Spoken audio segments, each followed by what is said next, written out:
So in this video I'm going to be shooting some black and white film portraits, and I'm going to be using some various different black and white film stocks along the way. I'm going to be using my Mamiya C330 TLR and meeting up with my friends slash model Sophie daily. We're going to do some sort of sunset stuff, so maybe meet up around 6:30. Sunset's about 8:30, so it should give us 2 hours to burn through the 4 rolls. But basically this has come about from me wanting to be more consistent with my film photography, so I'm kind of hoping going forwards I can stick to just one colour film and one black and white film, just to have my work have that consistency to it. Colour was an easy choice for me, Portra 400 all the way. I love Portra, and 400 is just the most versatile out of all the films. You know, you can rate it at 200 or even 100 ISO and you get that sort of less contrasty pastel-y look, which I really like, or you can push it to 800, 1600 and get that sort of more saturated contrasty look as well. But you know, even just rated at box speed, it's such a beautiful film, so that's kind of where I'm thinking to stick with colour. And then black and white, there's just, you know, this is tip of the iceberg. There's so much variety with black and white film that you can kind of get lost in just sticking with one. So recently I've been shooting with Ilford XP2 just because I've started developing my own film from home, and I do C41 development, which this is a C41 development black and white. So it means that I can actually put a roll of Portra and a roll of this in the same tank at the same time and actually develop them together, which for me is just, I'm lazy, it makes it a lot easier. So I've started shooting a lot of XP2 recently, and because it's a C41 black and white film, there's almost like a yellow sort of warm tinge to your black and whites, which some people don't like. I actually really like it, especially in the summer, that it's got that kind of warmth to it. It's almost it's kind of a sepia vibe, but not as strong as that. Yeah, I've really been enjoying shooting with it. So I am thinking of using this as a contender just for ease of use for me going forwards, being able to develop them side by side. But I thought before I sort of decided to do that and I was definite that I've got loads of black and white left in my film fridge, so I've got some Tri-X 400 there, Ilford HP5 400 and even some Ilford Delta 3200. So I thought what I'll do is I'll quickly go through on one shoot. We're going to burn through all of these 4 rolls just so I can see if I am missing out on something. I'm particularly keen to see if the Tri-X gives me something that the Ilford XP2 just can't, because if it does, then I'll be sticking with the Tri-X. Yeah, so I'm going to go out, meet up with Sophie. We're going to film along the way. We've got someone helping film. I'll show you the pictures along the way, and then maybe at the end we'll do like a little quick comparison.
obviously that was a few days ago now. I had great fun shooting with Sophie daily, as always. Thanks to Francis as well for helping film the video.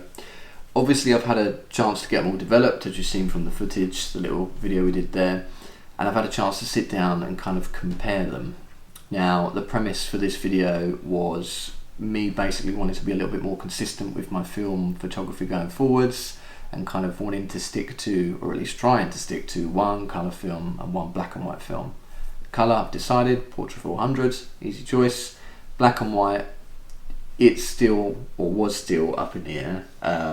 It was a toss-up between two, so obviously I shot a roll of Tri-X 400, Ilford HP5, Ilford XP2 and the Delta 3200. Now I know obviously the high ISO films have their need for when you may need them, but it was more, you know, I had them left over in the fridge, so I thought I'd shoot them all and compare them. For me, it was a toss-up between the Tri-X and the XP2. More XP2 for like ease of use, for like home developing and stuff for me, but I've always had a real big love for Tri-X 400, Kodak Tri-X.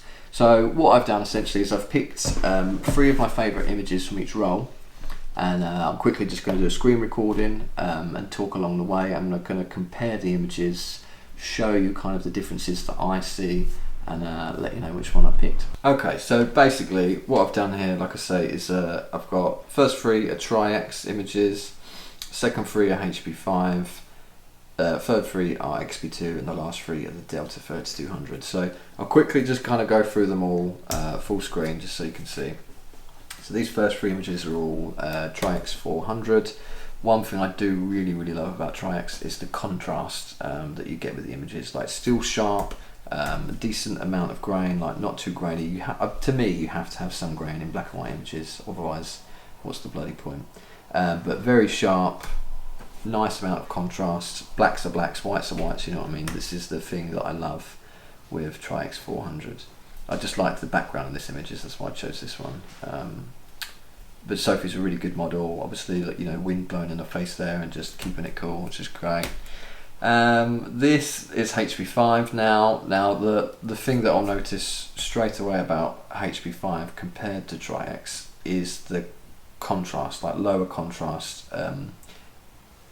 It's almost sort of like more grey tones than black and white, if that makes sense. So like, let's compare these two. That one and that one.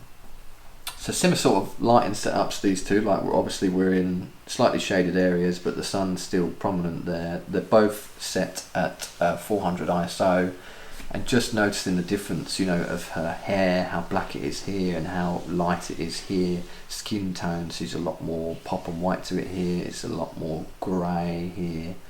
And I guess that is just the difference between those two films. A lot of people go for this look because they like that. To me, I like my black and white to be black and white, not grey and grey, if that makes sense. So yeah, so these are the HP5 images. And then we've got XP2 here. Now XP2, I don't know if you can notice it, but this is an ever so slight sort of like yellow cast to it, almost like an underlying thing, just because of it being C41 black and white. It gives it a little bit of warmth, which I do actually really like. But then now if we compare that to the Tri-X, again looking at her skin, it's more sort of dark and grey, and I haven't used any, you know, like filters or anything. This is just what the film gives you. And comparing these images, to me, although I like the ease of use of XP2, the Tri-X just gives you that pop, like, every time, which Ilford film doesn't. I mean, it depends what look you're going for, but I do like Ilford XP2. I think I just prefer Tri-X, to be honest with you. So these are the Delta 3200. I rated these at ISO 1000, I believe, because the sun was still kind of out and setting. It wasn't that dark. Obviously you'll see it being a higher ISO film, you get a lot more grain from it. The test wasn't really, I just chucked this in because I had it in the fridge, but the test wasn't really between this as a contender. I just thought I'd, you know, shoot one to kind of show you guys the look you can get with it. But it's a nice film. It's less sharp, I'd say, because of the higher ISO and more grain, but it has its uses. But for me, yeah, the main contenders were Tri-X and XP2. I like them both.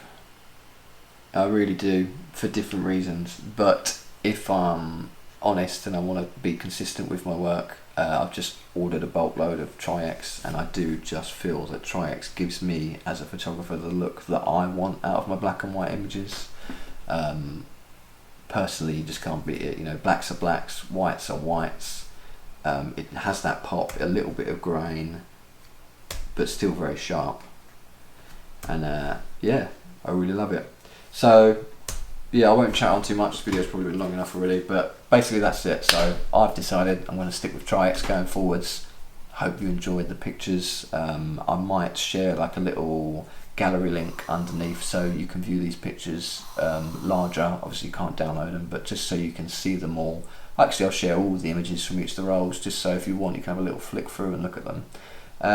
But yeah, thanks for watching. Hopefully see you next time. Oh yeah, don't forget to like and subscribe and all that jazz, okay?